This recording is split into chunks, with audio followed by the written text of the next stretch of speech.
અને સમાચાર પર નજર કરીએ તો સુરતના ઉધનામાં ખાનગી કંપનીના ચેરમેને આપઘાતનો પ્રયાસ કર્યો છે। લક્ષ્મીનારાયણ ઇન્ડસ્ટ્રીમાં બિલિયન ચીયર્સ વેન્ચર્સ પ્રાઇવેટ લિમિટેડના ચેરમેને આપઘાતનો પ્રયાસ કર્યો। સુસાઇડ નોટ લખી આપઘાતનો પ્રયાસ કર્યો અને અન્ય વેપારીઓના ત્રાસથી ચેરમેન અંકિત તિવારીએ આપઘાતનો પ્રયાસ કર્યો હોવાના આક્ષેપ કરવામાં આવી રહ્યા છે। તો અંકિત તિવારીએ ફિનાઇલ પી આપઘાતનો પ્રયાસ કર્યો છે। સુસાઇડ નોટમાં ત્રાસ આપનાર વેપારીઓના નામનો પણ ઉલ્લેખ કરવામાં આવ્યો છે। વેપારીઓએ તેમના યુનિટ પર કબજો કર્યો હોવાનો આક્ષેપ કરવામાં આવ્યો છે। તો પોલીસ પણ મદદ ન કરતી હોવાના યુવકની બહેને આક્ષેપ કર્યા છે। યુવકે આપઘાતનો પ્રયાસ કરતા સારવાર અર્થે સિવિલ હોસ્પિટલ ખાતે ખસેડવામાં આવ્યો છે। તો યુવકની બહેને આ મામલે પોલીસ ફરિયાદ નોંધાવી છે। પોલીસ યોગ્ય કાર્યવાહી કરે તેવી માંગ કરી છે। તો સુરતની આ ઘટના સામે આવી છે, જેમાં યુવક દ્વારા આપઘાતનો પ્રયાસ હાથ ધરવામાં આવ્યો છે। તો ફિનાઇલ પીને આપઘાતનો પ્રયાસ હાથ ધરવામાં આવ્યો છે। આ સાથે જે વેપારીઓ દ્વારા દબાણ કરવામાં આવતું હતું તેના નામ પણ લખવામાં આવ્યા છે। સંવાદદાતા કીર્તેશ અમારી સાથે જોડાઈ ગયા છે। કીર્તેશ, યુવક દ્વારા આપઘાતનો પ્રયાસ અને સાથે વેપારીઓના નામ પણ જાહેર કરવામાં આવ્યા છે, શું અપડેટ આખી ઘટનામાં? બિલકુલ, સુરતના ઉધના લક્ષ્મીનારાયણ ઇન્ડસ્ટ્રીયલ વિસ્તારની આ ઘટના છે, જ્યાં રિયલવેઝ પ્રાઇવેટ લિમિટેડના ચેરમેને આપઘાત કર્યો છે। આપઘાત કરતા પહેલા વેપારી દ્વારા સુસાઇડ નોટ લખવામાં આવી છે, કારણ કે અન્ય વેપારીઓ દ્વારા ત્રાસથી ચેરમેન અંકિત તિવારીએ આપઘાત કર્યા હોવાની વિગતો સામે આવી છે। અંકિત તિવારીએ ફિનાઇલ પીને આપઘાત કર્યો છે। સુસાઇડ નોટમાં ત્રાસ આપનાર વેપારીઓના નામ પણ લખવામાં આવ્યા છે। વેપારીઓ તેમના યુનિટ પર કબજો કરતા હોવાનો આક્ષેપ છે। પોલીસે કોઈ મદદ નહીં કરતા હોવાના આક્ષેપ છે।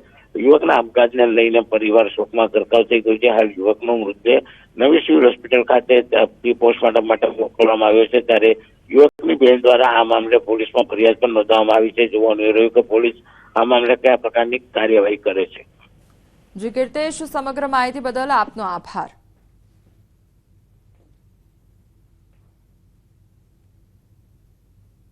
की धमकी देने लगे, अधिकारियों की धमकी देने लगे।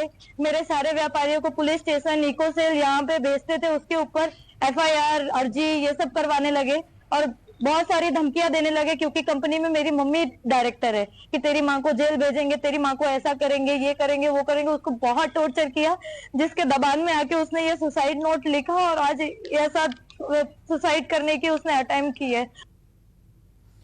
લીમડી ગામમાં દબાણ હટાવતા નાના વેપારીઓ બેરોજગાર બન્યા છે અને થોડા સમય પહેલા જાલોદ રોડ પર કાચા દબાણો દૂર કરવામાં આવ્યા હતા, ત્યારે નાના વેપારીઓએ તંત્રની કામગીરી સામે આક્ષેપ કર્યા છે। તંત્ર વાલા દવલાની નીતિ કરતી હોવાનો આરોપ લગાવ્યા છે। સાથે દબાણ દૂર કરતા નાના વેપારીઓ તડકામાં બેસી વેપાર કરવા મજબૂર બન્યા છે, તેથી કોંગ્રેસ પ્રમુખ સાથે વેપારીઓએ ફરી વેપાર કરવા દેવાની માંગ કરી છે। તમે મોટા દબાણો હટાવશો ત્યારે આ લોકો ઓટોમેટિક હટાવી લેશે, પરંતુ તમે પહેલેથી જ આ લોકોને હટાવી દો। અને બીજું કે એની પણ વૈકલ્પિક વ્યવસ્થા કોઈ પણ પ્રકારની કરવામાં નથી આવી, અને વૈકલ્પિક વ્યવસ્થા કર્યા વગર આ નાના ધંધાદારીઓને આજે હેરાન કરી અને ખસાવવામાં આવ્યા છે। આ અધિકારીઓશ્રીઓને અમારી અરજ છે કે અમે જે જગ્યાએ બેઠા છે ત્યાં અમને 8 ફૂટના અંદર પણ બેસવા દો। આ 8 ફૂટના અંદર અમને બેસવા દો તો અમારા ગરીબ લોકોના શું છે કે ઘર ચાલે। જે તમે આખા ગામમાંથી જે નાના મોટા જ કેબિનો હટાયા છે, પાકા દૂર દબાણો કર્યા નથી, એ કરો ના કરો અમારે કશું નથી દેખવું, પણ અમને આ જગ્યા ઉપર ફક્ત અને ફક્ત 8 ફૂટના અંદર પણ અમને બેસીને વ્યાપાર કરવા દો। અમે કલેક્ટરશ્રીને પણ રજૂઆત કરી અને અમે કલેક્ટર સાહેબને પણ કીધું છે કે જ્યાં સુધી ગ્રામ પંચાયત આ લોકોને નવી જમીન ના ફાળવે ત્યાં સુધી જે તે જગ્યા પર આ લોકોને ધંધો અને ત્યાં કેબિન મૂકવા દે, અને જો આ ટૂંક સમયમાં જો આ કેબિનો ના મૂકવા દે તો અમે આ ગરીબ લોકોને સાથે રાખી અને કલેક્ટર કચેરીનો ઘેરાવ કરીશું। ભાણવડ જામનગર હાઈવે પર વીજ તંત્રની બેદરકારી સામે આવી છે। ધારાગઢ નજીક રસ્તા પર વીજ તાર નીચે ઝૂકી જવાથી વાહન ચાલકોને ભારે હાલાકી અને રસ્તામાં પસાર થતા વાહનોમાં તાર અડી જવાનો ભય સર્જાયો છે। એક શખ્સ લાકડી વડે તાર અધર કરતા નજરે પડ્યો, જેનો વિડીયો સોશિયલ મીડિયામાં વાયરલ થયો છે। નોંધનીય છે કે છેલ્લા 2 દિવસથી આ સમસ્યા સર્જાઈ છે, ત્યારે વહેલી તકે સમસ્યાનું નિવારણ આવે તેવી લોકો દ્વારા માંગ કરવામાં આવી રહી છે। સુરત સહારા દરવાજા વિસ્તારની ઘટના સામે આવી છે। સહારા દરવાજા લોખંડ ગટરમાં ટ્રક ફસાઈ હોવાની ઘટના બની।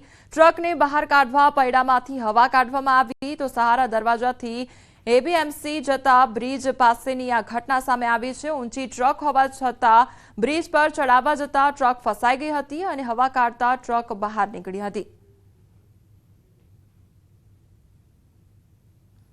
देहरादून एक्सप्रेस ट्रेनमांथी बे युवको नीचे पटकाया होवानी घटना बनी है। લીમખેડાથી થાનદલા जता युवको चालती ट्रेनमांथी अगम्य कारणोसर नीचे पटकाता घायल थया तो बंनेने तात्कालिक सारवार अर्थे होस्पिटल खसेडवामां आव्या, जेमां एक युवकने पगना भागे गंभीर ईजाओ पहोंची छे, तेथी વધુ सारवार माटे वडोदरा खाते खसेडवामां આવ્યો છે।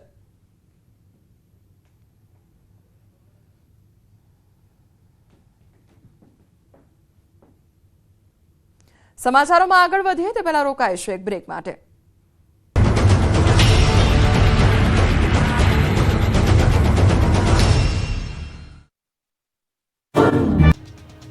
ભૂલથી પણ ન વિચારતા કે ગરમીથી છુટકારો મળ્યો છે। હજુ પણ આખરી ગરમી ગુજરાતનો પીછો નહીં છોડે। હવામાન વિભાગ અને હવામાન નિષ્ણાંતોના મતે હજુ પણ ગુજરાતમાં આખરી ગરમીનો રાઉન્ડ આવશે। આવતીકાલથી રાજ્યમાં ફરી ગરમીનો નવો આક્રમક રાઉન્ડ આવશે। 15 થી 18 એપ્રિલ સુધી ફરી ગુજરાતમાં હીટવેવની આગાહી કરાઈ છે। આવતીકાલથી એપ્રિલ માસમાં અત્યાર સુધીમાં ન પડી હોય તેવી ગરમી પડશે, એટલે કાળઝાળ ગરમીમાં શેકાવા થઈ જજો તૈયાર। હવામાન વિભાગની આગાહી મુજબ આવતા 4 દિવસ 2 થી 3 ડિગ્રી સુધી તાપમાન વધશે। આવતીકાલથી ફરી હીટવેવથી હાહાકાર મચી જશે। 3 દિવસ સુધી 4 જિલ્લામાં ગરમીનું યલો એલર્ટ અપાયું છે।